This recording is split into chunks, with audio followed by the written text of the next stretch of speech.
తిరుమల కొండపై మొట్టమొదట నివసించిన మనిషి ఎవరో తెలుసా?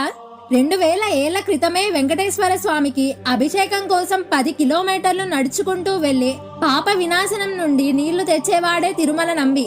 ఒక రోజు అలాగే నీళ్లు తీసుకొని వస్తుండగా వెంకటేశ్వర స్వామి వేటగాడి రూపంలో వచ్చి, నాకు చాలా దాహంగా ఉంది, కొంచెం నీళ్లు ఇస్తావా అని అడుగుతారు.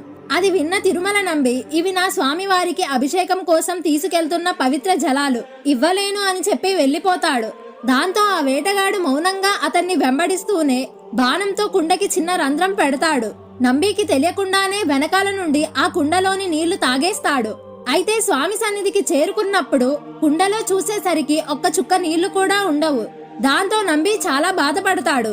అతని బాధని చూసిన ఆ వేటగాడు పక్కనే ఉన్న కొండపైకి బాణం విడిచిపెడతాడు. అలా ఆ కొండలో నుంచి ఒక జలపాతం ఉద్భవించింది. ఆశ్చర్యంగా చూస్తున్న నంబితో వేటగాడు ఇలా అంటాడు, ఇకపై నీ